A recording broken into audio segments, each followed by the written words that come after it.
ಶೂನ್ಯವಾದ ಶಿಡ್ಲಘಟ್ಟ ಕಂದಾಯ ಭವನ. ಅಧಿಕಾರಿಗಳ ನಿರ್ಲಕ್ಷ್ಯಕ್ಕೆ ಸಾರ್ವಜನಿಕರ ಆಕ್ರೋಶ.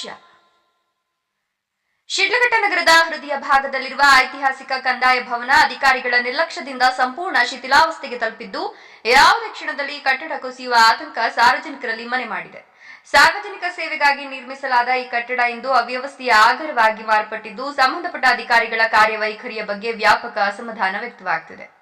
ಶತಮಾನಗಳ ಇತಿಹಾಸ ಹೊಂದಿರುವ ಈ ಕಂದಾಯ ಭವನ ಒಮ್ಮೆ ಸರ್ಕಾರಿ ಆಡಳಿತದ ಪ್ರಮುಖ ಕೇಂದ್ರವಾಗಿತ್ತು. ಆದರೆ ಕಳೆದ ಹಲವು ವರ್ಷಗಳಿಂದ ಸಮರ್ಪಕ ನಿರ್ವಹಣೆ ಹಾಗೂ ದುರಸ್ತಿ ಕಾರ್ಯ ಕೈಗೊಳ್ಳದ ಪರಿಣಾಮ ಕಟ್ಟಡ ತನ್ನ ಮೂಲ ಸ್ವರೂಪ ಕಳೆದುಕೊಂಡಿದೆ. ಗೋಡೆಗಳು ಬಿರುಕು ಬಿಟ್ಟಿದ್ದು, ಚಾವಣಿ ಕುಸಿಯುವ ಹಂತಕ್ಕೆ ತಲುಪಿದೆ. ಚಾವಣಿಯ ಮೇಲೆ ದೊಡ್ಡದಾಗಿ ಗಿಡ ಮರಗಳು ಬೆಳೆದಿವೆ. ಅಪಾಯ ತಪ್ಪಿಸಲು ತಾತ್ಕಾಲಿಕವಾಗಿ ನೀಲಗಿರಿ ಮರದ ಕೊಂಬುಗಳನ್ನು ಆಸರಿಯಾಗಿ ಬಳಸಿರುವುದು ಕಟ್ಟಡದ ದುಸ್ಥಿತಿಗೆ ಸಾಕ್ಷಿಯಾಗಿದೆ. ಕಟ್ಟಡದ ಆವರಣದಲ್ಲಿಯೂ ಸ್ವಚ್ಛತೆಯ ಕೊರತೆ ಎದ್ದು ಕಾಣುತ್ತಿದೆ. ಎಲ್ಲೆಂದರಲ್ಲಿ ಕಸ, ಗಿಡಗಂಟಿಗಳು ಮತ್ತು ತ್ಯಾಜ್ಯದ ರಾಶಿ ತುಂಬಿಕೊಂಡಿದ್ದು, ಸಾರ್ವಜನಿಕ ಕಚೇರಿಗೆ ಇರಬೇಕಾದ ಕನಿಷ್ಠ ನಿರ್ವಹಣೆಯೂ ಇಲ್ಲದಂತಾಗಿದೆ. ಇದರಿಂದ ಸಾರ್ವಜನಿಕರು ಹಾಗೂ ಕಚೇರಿಗೆ ಬರುವ ಸಿಬ್ಬಂದಿ ತೊಂದರೆ ಅನುಭವಿಸುವಂತಾಗಿದೆ. ಪ್ರತಿನಿತ್ಯ ವಿವಿಧ ಸರ್ಕಾರಿ ಕೆಲಸಕ್ಕಾಗಿ ಕಂದಾಯ ಭವನಕ್ಕೆ ಆಗಮಿಸುವ ನಾಗರಿಕರು ಅಧಿಕಾರಿಗಳ ನಿರ್ಲಕ್ಷ್ಯ ಧೋರಣೆಯ ವಿರುದ್ಧ ತೀವ್ರ ಆಕ್ರೋಶ ವ್ಯಕ್ತಪಡಿಸಿದ್ದಾರೆ. ಯಾವುದೇ ಅನಾಹುತ ಸಂಭವಿಸುವ ಮುನ್ನವೇ ಕಟ್ಟಡದ ಸುರಕ್ಷತೆ ಪರಿಶೀಲಿಸಿ ಅಗತ್ಯ ದುರಸ್ತಿ ಕಾರ್ಯಗಳನ್ನು ತಕ್ಷಣ ಕೈಗೊಳ್ಳಬೇಕು ಅಂತ ಸಾರ್ವಜನಿಕರಾದ ಭರತ್ ಒತ್ತಾಯಿಸಿದ್ದಾರೆ. ಜಿಲ್ಲೆಯಲ್ಲಿ ಸರ್ಕಾರಿ ಕಚೇರಿಗಳ ಸುಧಾರಣೆ ಹಾಗೂ ಸಾರ್ವಜನಿಕ ಸೇವೆಗಳ ಗುಣಮಟ್ಟ ಹೆಚ್ಚಿಸಲು ಜಿಲ್ಲಾಡಳಿತ ಕ್ರಮ ಕೈಗೊಳ್ಳುತ್ತಿರುವ ಸಂದರ್ಭದಲ್ಲಿ ಐತಿಹಾಸಿಕ ಮಹತ್ವ ಹೊಂದಿರುವ ಶಿಡ್ಲಘಟ್ಟ ಕಂದಾಯ ಭವನದ ಸಂರಕ್ಷಣೆಗೂ ಆದ್ಯತೆ ನೀಡಬೇಕು ಅನ್ನುವುದು ಸಾರ್ವಜನಿಕರ ಆಗ್ರಹವಾಗಿದೆ. ಕಟ್ಟಡವನ್ನು ಸಂರಕ್ಷಿಸಿ ಸುರಕ್ಷಿತವಾಗಿ ಸಾರ್ವಜನಿಕರ ಬಳಕೆಗೆ ತರುವ ನಿಟ್ಟಿನಲ್ಲಿ ಜಿಲ್ಲಾಧಿಕಾರಿಗಳು ಹಾಗೂ ಸಂಬಂಧಪಟ್ಟ ಇಲಾಖೆ ಅಧಿಕಾರಿಗಳು ಶೀಘ್ರ ಕ್ರಮ ಕೈಗೊಳ್ಳಬೇಕು ಅಂತ ನಾಗರಿಕರು ಮನವಿ ಮಾಡಿದ್ದಾರೆ. ವರದಿ ನಂದಿರಾಜೇಶ್, ಶಿಡ್ಲಘಟ್ಟ.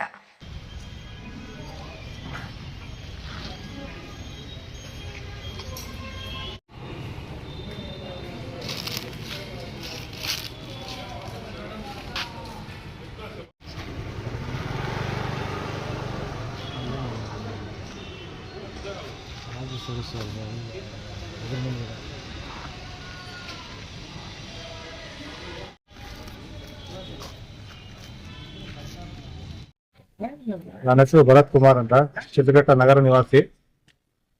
ಇವತ್ತು ಇಲ್ಲಿ ತಾಲೂಕು ಕಂದಾಯ ಭವನ ನಮ್ಮ ಬ್ರಿಟಿಷ್ ಕಾಲದಿಂದ ಸುಪ್ರಸಿದ್ಧವಾದ ಕಟ್ಟಡ. ಇದು ಸುಮಾರು 106 ವರ್ಷಗಳ ಇತಿಹಾಸ ಇರುವಂತ ಕಟ್ಟಡ. ಇದು ಇವತ್ತು ಕಟ್ಟಡದಲ್ಲಿ ಸ್ವಚ್ಛತೆ ಇಲ್ಲದೆ ಕಾರಣ ಗಿಡ ಮರಗಳು ಬೆಳೆದು ಗೋಡೆಗಳಲ್ಲಿ ಕಟ್ಟಡ ಬಿದ್ದೋಗಂತ ಇದಕ್ಕೆ ಬಂದಿದೆ.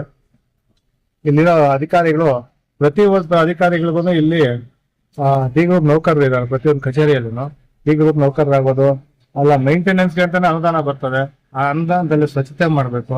ಆ ತಾಲೂಕ್ ಆಫೀಸಲ್ಲೂ ಅಷ್ಟೇ, ತಾಲೂಕ್ ಆಫೀಸಲ್ಲಿ ಮೇಲೆ ಹೋಗ್ಬೇಕಾದ್ರೆ ಅಲ್ಲಿ ಮೂತ್ರ ವಿಸರ್ಜನೆ ಮಾಡಿರೋದು ಎಲ್ಲ ಸ್ಮೆಲ್ಲು, ಕಸ ಕಡ್ಡಿಗಳು ಎಲ್ಲ ಅಲ್ಲೇ ಬಿದ್ದಿರುತ್ತೆ. ಅದಕ್ಕೆ ಸಾಕ್ಷಿ ಅಂದ್ರೆ ಇಲ್ಲೇ ಕಾಣುತ್ತೆ. ಆ ಗಿಡ ಮರಗಳನ್ನೆಲ್ಲ ತೆರವು ಮಾಡಿದ್ರೆ ಕಟ್ಟಡ ಸ್ವಲ್ಪ ಇನ್ನೂ ಒಂದಷ್ಟು ಒಂದು 10-20 ವರ್ಷ ಗಟ್ಟಿಯಾಗಿರ್ತದೆ. ಅಧಿಕಾರಿಗಳು ಈಗಲೇ ಅದನ್ನ ಗಮನಕ್ಕೆ ತಗೊಂಡು ಸ್ವಚ್ಛತೆ ಮಾಡಿಸ್ಬೇಕು. ಏನು ಡೆಮಾಲಿಷನ್ ಆಗಿದೆ ಅದನ್ನೆಲ್ಲ ರಿಪೇರಿ ಮಾಡುವಂತ ಕಾಮಗಾರಿಯನ್ನು ಮಾಡ್ಬೇಕು ಅಂತ ಮನವಿ ಮಾಡ್ಬೋದು. ಮತ್ತೆ ಇಲ್ಲಿ ಮುಂದೆನೆ ತಾಲೂಕ್ ಕಚೇರಿ ಕಂದಾಯ ಭವನ ಮುಂದೆನೆ ಪೊಲೀಸ್ ಇಲಾಖೆನೂ ಇದೆ, ಪೊಲೀಸ್ ಸ್ಟೇಷನ್ ಇದೆ. ಅದರಿಂದನೇ ಎಲ್ಲ ಕುಡಿಯೋದು, ಸ್ವಚ್ಛತೆಯನ್ನ ಇಲ್ದಿರ ಎಲ್ಲ ಕುಡಿಯೋದು, ಬಾಟ್ಲುಗಳು, ನೀರ ಬಾಟ್ಲುಗಳು ಎಲ್ಲಾನು ಮೂತ್ರ ವಿಸರ್ಜನೆ ಮಾಡೋದು ಎಲ್ಲ ಮಾಡ್ತಾರೆ. ದಯವಿಟ್ಟು ಈ ಅಧಿಕಾರಿಗಳಲ್ಲಿ, ಈ ಮಾಧ್ಯಮದ ಮುಖಾಂತರ ಕೇಳ್ಕೊಳ್ಳೋದಿಲ್ಲ ಅಂದ್ರೆ ಸ್ವಚ್ಛತೆ ಮಾಡಿ, ಪರಿಸರನ ಉಳಿಸಿ, ಸ್ವಚ್ಛತೆ ಕಾಪಾಡಿ, ನಮ್ಮ ಶಿಡ್ಲಘಟ್ಟ ನಗರನ ಸ್ವಚ್ಛವಾಗಿರ್ಲಿ ಅಂತ ಮಾಧ್ಯಮದ ಮುಖಾಂತರ